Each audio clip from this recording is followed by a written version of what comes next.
Poppi is lying to you. They say they have created this healthy and functional soda that improves gut health and is low calorie while tasting amazing. But there's a problem. These new health sodas seem to be selling us on something that is too good to be true. Not only that, but it also has giant questions on the legitimacy of these claims by health professionals and even courts of law. Despite this, these drinks' functionality comes at a steep price. So today, we're gonna dive into whether these drinks are actually as healthy as they claim and how true the functional aspects really are, as well as actually tasting them and seeing if they're worth the hype and the higher price. Spoiler alert, they're not as great as they claim to be. So firstly, what does Poppi claim to be and where did it come from? Well, Poppi was founded in 2015 by a married couple named Allison and Stephen Ellsworth. It was originally called Mother Beverage, and they mainly promoted the apple cider vinegar in their drink, claiming it had a bunch of health benefits like helping lose weight, lowering cholesterol and blood sugar, and even helping get rid of acne and helping hair health. A lot of these benefits that they were promoting that apple cider vinegar would cause, though, were based in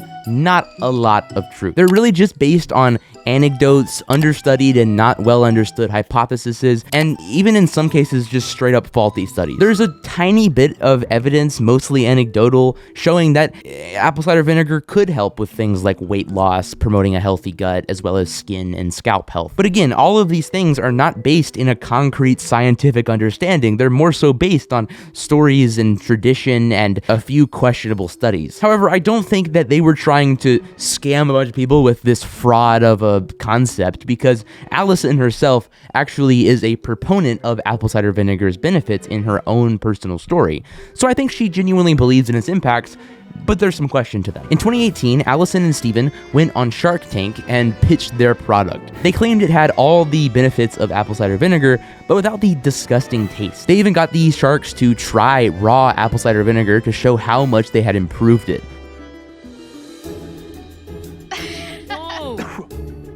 Oh, it's apple cider vinegar. On the show, Allison also told her experience with apple cider vinegar in the past. And I was having a ton of health issues. I kept going to different doctors. I just was sluggish, bloating, skin problems.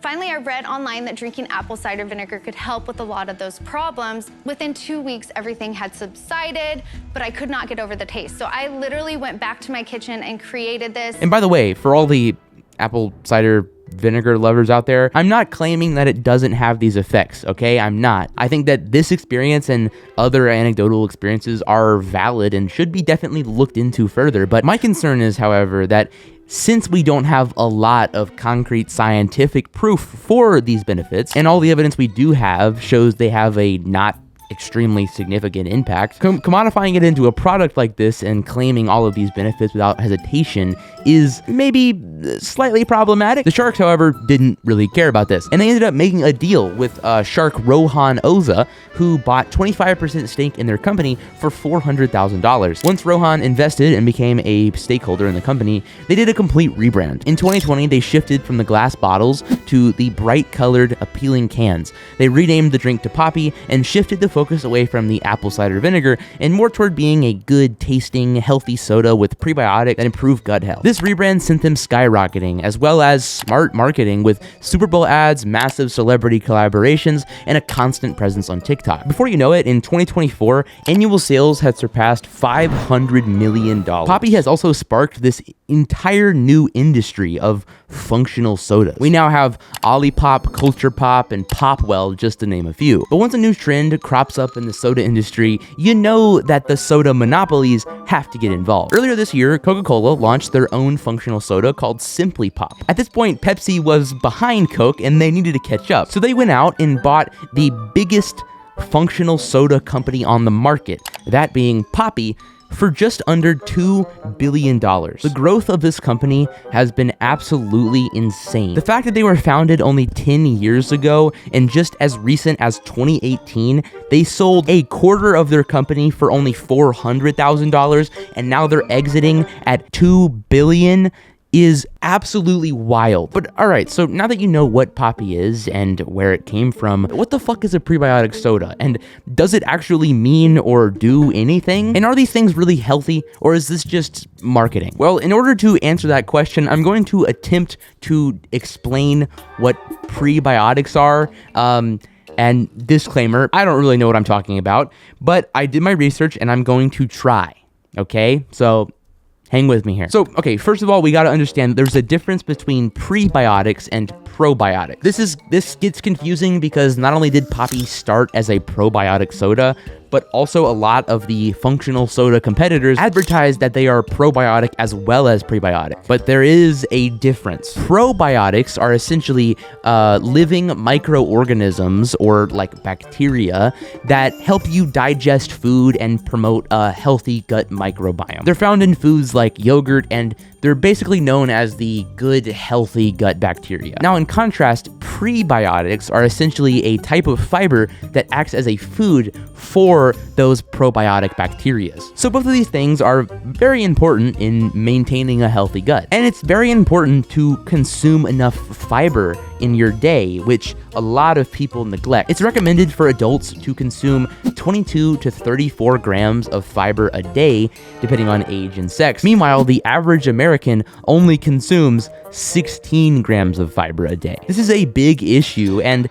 can cause a lot of problems, including digestive issues, constipation, increased risk for heart disease and type 2 diabetes even. So the point is, fiber is very important and we're not getting enough of it. So in concept, Poppi, being a prebiotic soda, which is a type of fiber, is a perfect concept. We absolutely love soda, and it notoriously is awful for us. It's full of sugar, has way too many calories, and it literally has zero nutritional aspect whatsoever. So replacing that with something that has significantly less calories and sugar, as well as less concerning, unpronounceable ingredients, and also is actually nutritionally helping us by helping us reach our fiber goals that we often neglect, all while, according to them, keeping the sweet, craveable taste of soda. But here's the issue. While Poppi does contain inulin, which is a type of prebiotic that's extracted from agave, the problem is the amount of prebiotics that are in Poppi is very, very small. A can of Poppi has 2 to 3 grams of fiber depending on the flavor, and while this is a big improvement from any other sugar-filled soda having literally 0 grams, 2 grams is really just going to be insignificant. The average American consumes 6 to 18 grams less of fiber than they should be every single day. In order to fill that gap, they would have to drink an honestly ridiculous amount of Poppi. And if you compare Poppi to one of its biggest competitors, Olipop, it looks even worse. A single can of Olipop has 9 grams of dietary fiber. This amount leaves Poppi in the dust. If someone were to have to get an extra 18 grams of fiber in a day, they would only have to drink 2 cans of Olipop to reach that amount, compared to Poppi, where you'd have to drink 9 cans to get that same benefit, by which point you would have already consumed about 45 grams of sugar and 230 calories, so you might as well have just consumed a Coca-Cola at that point, with some fiber added to it. But also, that's not to mention that a lot of the information that I could find on fiber intake when I was researching for this video recommended that you get your fiber from whole foods like nuts and fruits and vegetables instead of supplements like this, because if you get it from whole foods, you're going to be having a variety of types of fibers, and that variety is very important. Meanwhile, if you get it from a supplement, it's just going to be one type, pretty much. It's not just me saying this, by the way. In fact, in 2024, Poppi was hit with a lawsuit by a former customer accusing them of false advertising their health benefits. Poppi had been using slogans like "Be gut happy, be gut healthy," or "For a healthy gut," and they put these things on their cans. And once they were hit with this lawsuit, they pretty much immediately removed all of those slogans. The case alleged that if you were to consume enough cans of Poppi to see any sort of benefits from the increased fiber, you would be at risk at over-consuming sugar at that point, because a single can of Poppi does contain about 5 grams of sugar, so that adds up. And they claimed that this increased amount of sugar would essentially offset all of the benefits of the fiber. Poppi called the lawsuit baseless and said they would vigorously defend themselves. This suit also led to a lot of nutritionalists and professionals weighing in on the validity of Poppi's claims. Quote, "I don't think we should be looking to soda or processed foods to support our gut health," said Caitlin Dow, a senior nutrition scientist. "Eating a diet rich in all of these other naturally occurring fibers, beans, vegetables, fruits, oats, that's where you're really going to be getting a foundational support for your gut health," she added. "It's not from a flashy soda." But you might be wondering, if Poppi was so adamant that these claims were baseless and false and they were going to disprove them and defend themselves, did they win the lawsuit, and how did they respond to this? Well, the response was basically to say, we stand behind our products. And then when they were acquired by Pepsi, they settled the case for $8.9 million, meaning they basically forfeited the case. So much for vigorously defending themselves. According to the settlement agreement, all U.S. residents who purchased any Poppi sodas for household use and not for resale between January 23rd, 2020 and the settlement notice date may be eligible to file claims for reimbursement. The settlement also requires Poppi to more clearly advertise its products to ensure future marketing campaigns accurately represent the drink's nutrients. So if you were unaware of this and you've had Poppi in this time frame, then go get your money. Okay, go get your 75 cents per can, I guess. I don't know.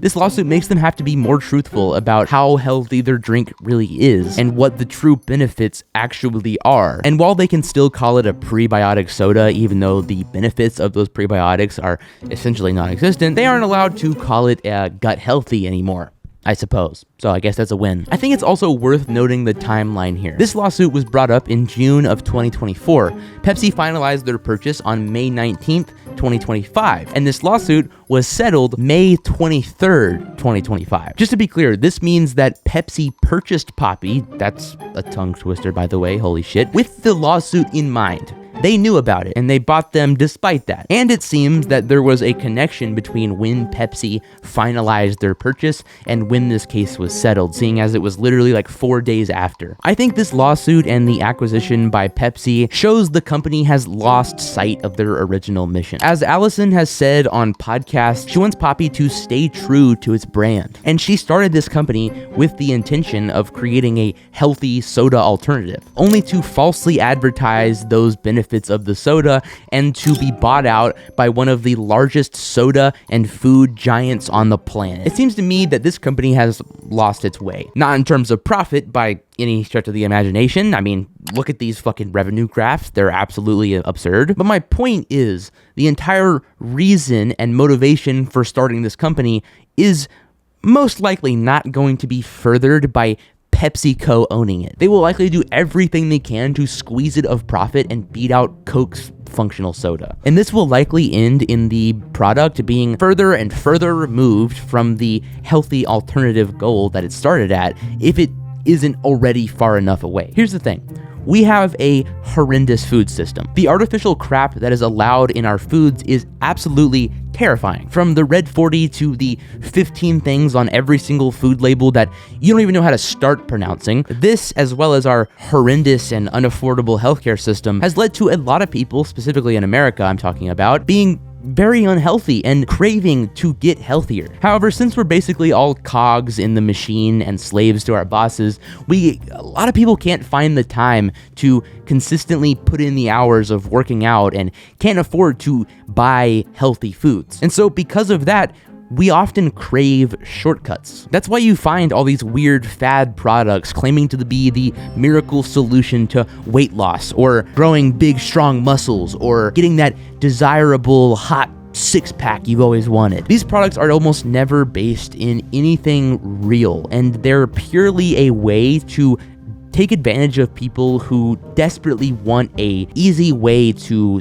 improve themselves by selling them bullshit to squeeze them of profit. From my perspective, this is what Poppi has become and what it will continue to become with PepsiCo's ownership. It claims to be this miracle product, but it's not. And while it's certainly better than drinking a full sugary soda, that doesn't mean it's curing your gut health or that it's 100% healthy. And even if it did actually do those things, does it actually replace that craveable taste of soda? I'm talking a lot of shit here about Poppi, but let's decide whether or not it's actually a good tasting drink. Yes, the functionality and the marketing and the lawsuits and all these things are very, very important to what this drink is, but it's also super crucial to, the consumer experience, to what the drink actually tastes like. So I've got 6 options here that I bought at my local Target, and I'm gonna be trying all of them and seeing, how good they actually taste. Now I gotta be honest here, just as a consumer, not as a critic, looking at the cans and seeing the different types of flavors and the marketing on the cans, I like the way it looks and I would want to try it, and I do want to try it. And I will be honest with you if I think that they're good. I will be honest with you if I think that they're bad, but I'm not going into it hoping they're bad, okay? But let's see. I feel like I have to start with the orange cream. I usually love orange cream things, so I'm very excited for this one. Wait, I'm actually surprised. Damn, I'm gonna be honest, I was not expecting this to taste good. This is pretty good. I mean, like, I can tell that it's low sugar. I actually think this is super solid. I would give this like a solid 7. It just tastes like a slightly watered down version of like a really good orange cream soda. This one has me very excited as well after trying that one and actually enjoying it. I usually love root beer, and this is a root beer flavor, so let's see how this one is. It's not bad. It's honestly not bad. I think you can tell that it's not the full experience. I love root beer, and this is almost doing it for me. It's leaving me slightly unsatisfied. And again, I'm going purely based on the taste-wise. If you were to be drinking root beer all the time and you know, wanted to cut back a little bit, replacing the root beer that you drink with a 30-calorie drink with, 5 grams of sugar instead of like a 270-calorie drink, I'm pretty sure is how much is in a A&W root beer. Like, that would be a very good thing, I think, and this is a decent substitute, but it would definitely not be entirely, I don't know, satisfying, I guess, in my opinion. I'm gonna give this one like a 6 because I like it more than I don't like it, but again, it's just not quite hitting the spot that I want it to hit. This one is just the classic soda. I guess it just means like a cola sort of thing. I don't know, I guess we'll see. Okay, it smells like Pepsi. No, I don't like this one. I mean, it tastes like a Diet Coke. This one literally just tastes like a Diet Coke. So if you like a Diet Coke, it's good, but I don't like Diet Coke. Personally, I'm a dirty soda guy. I like my dirty root beers and my dirty Cokes and stuff like that. So it tastes like a watered down version of Diet Coke. Like, I don't really like it, to be honest with you. I think some people would really enjoy it. I'm not hating. If you like Diet Coke, definitely give it a shot. It might be slightly more healthy than Diet Coke. I mean, it has more calories than Diet Coke, so I don't know. Depends on what your goal is, but I don't like it. I'm gonna give it a 4. Okay, this one actually looks appealing to me. This is the wild berry one. I don't know what wild berry means. It's giving a blue raspberry vibe, but it would stick out to me, and I'd want to try it. Ew. Oh, I don't like this one. It tastes like, at first, strange and weird, and then it kind of goes to like, oh, actually this kind of tastes good, and then it goes to like some weird Capri Sun tasting thing, and I don't know, it threw me off. I don't like it. This one is not for me, but again, I think that some people would probably like this, just not me. I'm just too nice to be critical of this company. This one is the Doc Pop. I don't know if that means like kind of like a Dr. Pepper. I don't know. We'll see. Oh wow, squirted over. Ew. This is not, no, I don't like this. It's not terrible. It's like the first taste doesn't taste good, and then it gets better, but I don't really like it because, again, like I said, I don't really like diet sodas. I like, zero sugar sodas are more my style. But yeah, no, so I like, 0-calorie versions of popular sodas, but I've never been a fan of the diet versions of those sodas, and that's what these taste like to me, and kind of this one too. So this one, I don't really like it. If I had to rate it, it'd probably be like a 3 or something. It's just not for me. This one is the watermelon one. I like that idea. I like watermelon stuff, and I don't know, Free Palestine. Let's try this. Oh, that's not bad. I don't know if I like this. I think I do. It's weird. I don't know, because I'm gonna be honest, when I drink sodas, I like to drink soda when I'm feeling bad. You know what I mean? When I'm doing something dirty. I like a soda that's full, that's got the sugar. I know it's not good for me, but that's how I like my sodas. And this feels like a decent substitute for those sodas if you were trying to be healthier in that regard, but that guy's not me. And that being said, I drink 0 sugar sodas because I don't want the calories, but those don't feel like they sacrifice the taste for me. But then obviously there's some issues with that as well, because there's all these artificial sweeteners in them and stuff like that, and that, you know, potentially could be an issue. To me, my priority is, in terms of drinking sodas and stuff like that, is I just don't want the calories. Honestly, that's my biggest thing with sodas, is like, I want the taste and I don't want the calories. Zero sugar sodas are there. That's gonna be my choice. These taste like a diet soda, and I've never picked those. If you're drinking this soda, like, you know, if you drink enough of them, you are gonna be consuming sugar, and you are gonna be consuming, you know, a decent amount of calories, depending on how much you drink of it. Obviously, it's significantly better than a 200 calorie Coke would be, right? For sure, but it can still add up, and, you know, especially if you're trying to get the dietary fiber aspect benefit of these, you'd have to drink a pretty good amount of them. I mean, there's only 3 grams of fiber in all these. This one has 2 grams of fiber. I also do care about fiber intake, and that's something that I've tried to be mindful of, but I don't think I would want to get it from this. I don't think that this is the way that I would go about getting this fiber. I think that these sodas are good for some people, and I think a lot of people would probably really like them. That's probably why they're so popular. I think that they taste decent. That being said, though, this taste test has not changed my mind on any of my criticisms of the company. I still like the mission. I like the idea that you want to replace this dirty habit with something a little bit cleaner, and sacrificing not very much of the taste. I like that, and I like the idea of making something that actually has functional benefits. But I think that this specific brand does focus a lot more on the flavor, which again, I still don't personally like very much, honestly. My favorite one was definitely the orange cream, but even then, it does taste like a watered down version of what I actually would be liking. But anyways, that's kind of my spiel.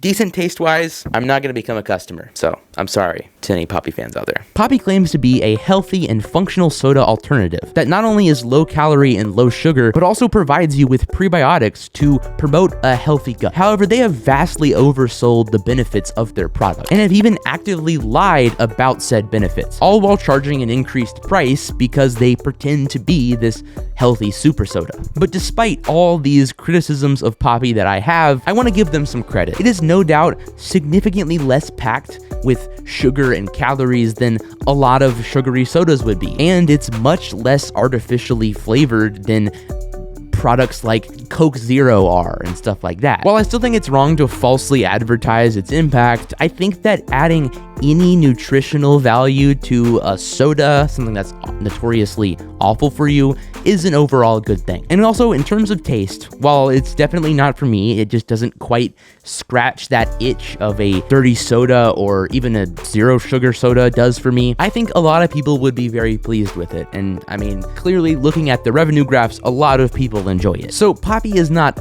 all bad. There's definitely some issues, and I worry that Pepsi's acquisition of the company is gonna lead it down a path of further enshittification and profit squeezing, lessening the quality and lessening any nutritional benefit that it did have. But despite that, I still hope that as the consumer, you can take advantage of it for what it is and use it and enjoy it. I hope you use it to replace a terrible habit with a less bad one. If you've been buying Poppi in order to help your gut health, I would highly recommend that you consider looking into eating more whole foods rather than drinking a trendy health soda. But if you genuinely like the taste and you want to replace the bad habit of drinking, super sugary, overly artificial sodas, then I'm all for it. And with that, thank you guys so much for watching this video. I really appreciate it. Be sure to subscribe if you enjoyed, and check this video out next because YouTube thinks you'll enjoy it.